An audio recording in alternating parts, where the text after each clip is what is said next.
इधर इजराइल ने सोमालीलैंड को मान्यता देकर के अफ्रीका और खाड़ी देशों को अब भड़का दिया है। इजराइल के खिलाफ 22 देशों ने मोर्चा खोल दिया है। यमन के हूथी लड़ाकों ने तो यहां तक धमकी दे दी कि अगर इजराइल ने सोमालीलैंड में कदम रखा तो उसे दहला दिया जाएगा। अब उधर ईरान ने इजराइल और अमेरिका, यूरोप को सबसे खतरनाक दुश्मन करार दिया है और बदला लेने की भी धमकी दे दी है। ईरान के राष्ट्रपति ने ऐलान किया है कि उनका देश इस समय सबसे भयानक युद्ध में फंसा हुआ है और मौजूदा युद्ध संकट इराक युद्ध से भी खौफनाक है।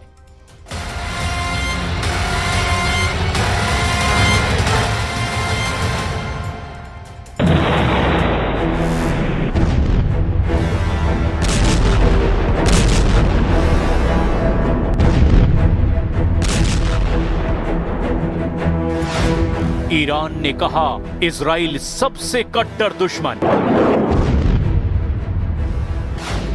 ईरान ने कहा अमेरिका उससे बड़ा दुश्मन।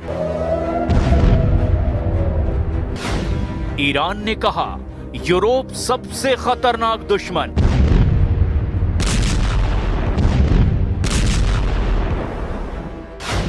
तीस देशों से अकेले लड़ेगा खामनेई का ईरान।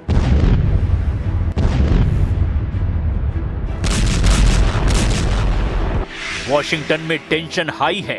ट्रंप नेतन्याहू को ईरान की मिसाइलों का ख्वाब आ रहा है।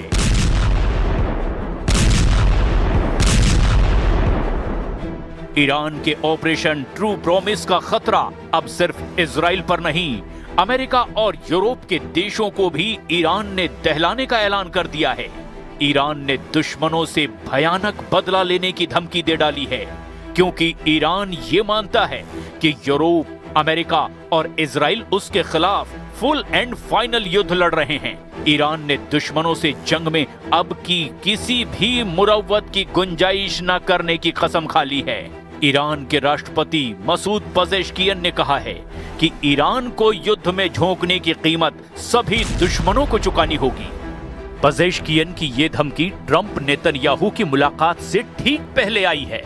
ट्रंप नेतन्याहू खाड़ी युद्ध की टेंशन के बीच 2025 में छठी बार हाई लेवल मीटिंग कर रहे हैं। मीडिया रिपोर्ट्स के मुताबिक ट्रंप नेतन्याहू के बीच बैठक में सबसे बड़ा मुद्दा ईरान ही होगा, क्योंकि ईरान के राष्ट्रपति पजेश्कियन ने धमकी दी है कि ईरान फिलहाल सद्दाम हुसैन के साथ हुई जंग से ज्यादा खतरनाक युद्ध लड़ रहा है। पजेश्कियन ने ईरान के सुप्रीम लीडर की आधिकारिक वेबसाइट को दिए इंटरव्यू में कहा, पश्चिमी देश नहीं चाहते कि इस्लामिक रिपब्लिक ईरान अपने पैरों पर खड़ा हो। अगर कोई इसे अच्छी तरह से समझे तो ये युद्ध इराक युद्ध से कहीं ज्यादा मुश्किल है। इराक के साथ युद्ध में स्थिति साफ थी। उन्होंने मिसाइलें दागी और हमें पता चल गया कि कहां हमला करना है। यहां वो हमें हर तरफ से घेर रहे हैं। वो हमारे लिए रोजी रोटी, सांस्कृतिक, राजनीतिक और सुरक्षा के मामले में समस्याएं पैदा कर रहे हैं। पजेश्कियन ने यह भी दावा किया कि ट्रंप से मीटिंग में नेतन्याहू ईरान पर हमले का प्लान डिस्कस करने पहुंचे हैं। ये बात जगजाहिर है कि ट्रंप और नेतन्याहू की मीटिंग में गाजा, यमन, सीरिया, लेबनान और ईरान सब पर बात होगी। लेकिन बड़ा सवाल है कि नेतन्याहू का अगला हमला कहां होगा, क्योंकि नेतन्याहू बार बार कसम खा रहे हैं कि जब तक इजराइल के दुश्मनों को खत्म नहीं कर लेंगे वो खामोश नहीं बैठेंगे। इसीलिए ईरान इजराइल की टक्कर का अगला राउंड किसी भी वक्त शुरू हो सकता है, जिसकी सबसे बड़ी वजह दुनिया के नक्शे पर सामने आया एक ऐसा देश है जिसे सबसे पहले इजराइल ने मान्यता दे डाली है। ये सोमालीलैंड नाम के देश का नक्शा है, जिसे इजराइल ने मान्यता देकर कई देशों में हड़कंप मचा दिया है। साल 1991 में सोमालिया के तानाशाह सियाद बर्रे के खिलाफ छिड़े गृह युद्ध के बाद सोमालीलैंड ने खुद को अलग देश की घोषणा कर दी थी, लेकिन सोमालीलैंड को दुनिया के किसी देश और संयुक्त राष्ट्र ने आधिकारिक मान्यता नहीं दी। बीते 26 दिसंबर को इजराइल के पीएम ने ऐतिहासिक कदम उठाते हुए सोमालीलैंड को देश की मान्यता दे डाली। नेतन्याहू ने सोमालीलैंड को इजराइल का पार्टनर बताते हुए सेल्फ डिटर्मिनेशन का अधिकार भी दे डाला। It's good to talk to you, and Before anything else, I want you to know that I'm signing now, as we speak, Israel's official recognition of Somaliland and its right of self-determination. Our friendship is seminal and historic. So I'm very, very happy and I'm very proud of this day, and I want to wish you and the people of Somaliland the very, very best. Somalia से अलग हुए Somaliland को Israel की मान्यता देने से Arab world और Africa के देश भड़क उठे हैं। वहीं सोमालीलैंड में इजराइल का झंडा सजाकर दोस्ती का इजहार किया जा रहा है। सोमालीलैंड के राष्ट्रपति अब्दुर्रहमान मोहम्मद अब्दुल्लाही ने देश को नई पहचान मिलने को ऐतिहासिक उपलब्धि बताया है। I am the happiest person in the world today. The historic address on the recognition of the Republic of Somaliland. Excellencies, all world leaders, distinguished delegates, partners, all Somalilanders. Today, I address you at a moment of historic significance for the Republic of Somaliland. Somaliland अदन की खाड़ी के पास रणनीतिक लिहाज से बेहद अहम इलाका है, जिसके इजराइल के साथ जाने से अरब देशों की धुकधुकी बढ़ गई है। सबसे ज्यादा टेंशन में यमन के हूथी लड़ाके हैं, जिन्होंने इजराइल को धमकी दी है कि अगर इजराइल ने सोमालीलैंड में सेना उतारी तो तबाही की शुरुआत होगी। हूथी चीफ अब्दुल मलिक अल हूथी ने धमकी में कहा कि सोमालीलैंड में किसी भी इजरायली के कदम रखते ही उसे मार गिराया जाएगा।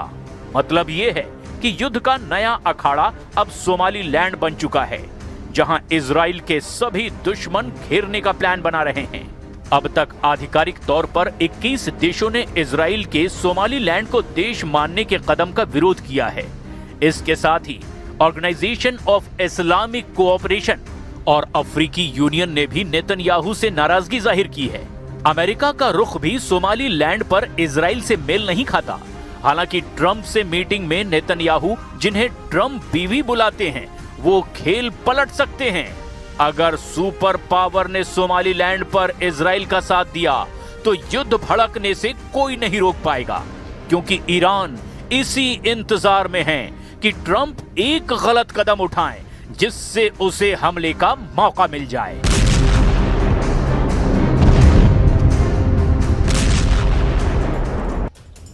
ट्रंप से मीटिंग के बाद ज़ेलेंस्की ने दावा किया कि अगर रूस ने समझौता नहीं किया तो अमेरिका खुलकर यूक्रेन के साथ युद्ध में आ जाएगा।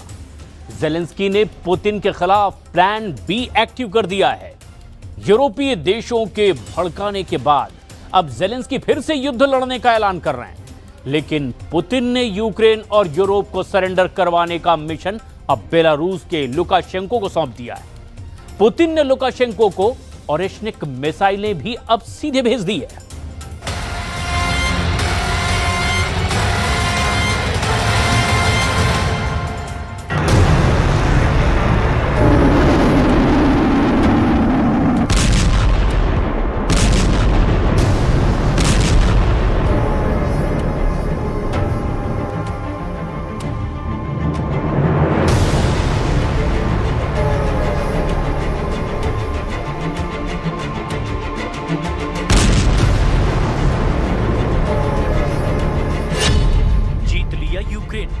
अब यूरोप की बारी।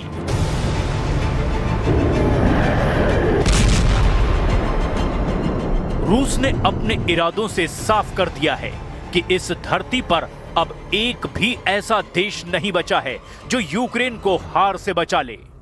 रूस ने अपने इरादों और हमलों से यह भी साबित कर दिया है कि चाहे अमेरिका हो, 32 देशों वाला नेटो हो, या फिर 27 देशों वाली यूरोपियन यूनियन यानी ईयू हो, अब किसी के हथियार या सैन्य सहायता से यूक्रेन को बचाया नहीं जा सकता। पुतिन हर हाल में यूक्रेन का डोनेस्क, खेरसोन, खार्किव, जापोरेजिया और लुहांस्क के इलाकों पर पूरी तरह से कब्जा कर लेंगे। दुनिया के लगभग 80 से ज्यादा देश मिलकर यूक्रेन को 38,21,000 करोड़ रुपए के हथियार और सैन्य सहायता दे चुके हैं, लेकिन अभी तक यूक्रेन अपना एक बड़ा इलाका भी रूस से वापस नहीं छीन पाया है और उस पर ज़ेलेंस्की दावा कर रहे हैं कि वो अपनी 1 इंच जमीन भी रूस को नहीं देंगे। ज़ेलेंस्की को ऐसा लगता है कि अमेरिका, फ्रांस, ब्रिटेन और जर्मनी उन्हें रूस के खूनी पंजे से बचा लेंगे।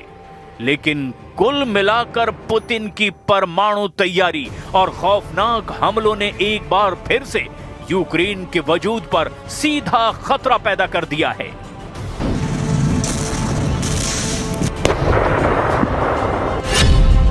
डॉनबास में बजाया डंका, पूर्वी यूक्रेन में फहराया झंडा। डॉनबास क्षेत्र की वर्तमान स्थिति को लेकर दिसंबर 2025 की ताजा रिपोर्ट के मुताबिक स्थिति काफी तनावपूर्ण और निर्णायक मोड़ पर है। रूस ने भले ही पूरे डॉनबास पर अपना कब्जा नहीं किया हो, लेकिन वो इसके बहुत बड़े हिस्से पर यानी लगभग 80 से 85% इलाके पर अपना नियंत्रण कर चुका है। सबसे गौर करने वाली बात यह है कि रूस और यूक्रेन के लिए डॉनबास इतना इंपॉर्टेंट क्यों है। जरा आप गंभीरता से इसे समझ लीजिए। रूस ने अभी तक 100% डॉनबास नहीं जीता है, लेकिन उसकी स्थिति बेहद मजबूत है। दरअसल पूर्वी यूक्रेन के लुहांस्क और डोनेस्क को मिलाकर डॉनबास बना है। लुहांस्क पर रूस का लगभग 99% क्षेत्र पर नियंत्रण है और डोनेस्क के लगभग 70 से 75% हिस्से पर रूस का कब्जा हो चुका है। पुतिन ने दिसंबर 2025 में एक बड़ा बयान देते हुए कहा कि यूक्रेन डॉनबास के बचे हुए हिस्से से अपनी सेना हटा ले, वरना रूसी सेना सैन्य बल से इसे पूरी तरह से अपने कब्जे में ले लेगी। ताजा सैन्य अपडेट के मुताबिक रूसी सेना ने डोनेस्क क्षेत्र के रणनीतिक शहर सिवर्स्क पर पूरी तरह से कब्जा कर लिया है। इसके अलावा इवानोपिलिया से भी यूक्रेनी सेना को पीछे हटना पड़ा है। इन कब्जों के बाद रूस अब क्रामाटोर्स्क और स्लोवियांस्क जैसे बड़े शहरों की ओर बढ़ता दिखाई दे रहा है। पोक्रोवस्क डॉनबास का सबसे महत्वपूर्ण लॉजिस्टिक हब है। दिसंबर 2025 की रिपोर्ट के मुताबिक रूसी सेना ने शहर के बाहरी हिस्सों और कुछ शहरी इलाकों में भी प्रवेश कर लिया है। हालांकि यूक्रेन अभी भी शहर के कुछ हिस्सों में मौजूद है और इसे बचाने के लिए भीषण लड़ाई लड़ी जा रही है। विशेषज्ञों का मानना है कि पोक्रोवस्क का गिरना यूक्रेन के लिए डॉनबास में सबसे बड़ी हार होगी। रूस अब डॉनबास को जीतने के बहुत करीब है, लेकिन यूक्रेन की सेना अभी भी कुछ महत्वपूर्ण गढ़ों जैसे कि क्रामाटोर्स्क और स्लोवियांस्क को थामे हुए है। ज़ेलेंस्की की नेटो को चेतावनी, 2026 में रूस का बड़ा हमला। क्या साल 2026 में भी यूक्रेन पर रूस के तूफानी हमले होते रहेंगे? ये दावा खुद ज़ेलेंस्की ऐसे वक्त में कर रहे हैं जब अमेरिका रूस यूक्रेन जंग को रुकवाने के लिए एड़ी चोटी का जोर लगा रहा है। खबर तो यहां तक है कि यूरोप और नेटो के देश भी मिलकर रूस से पूरी ताकत से युद्ध करने का मन बना चुके हैं।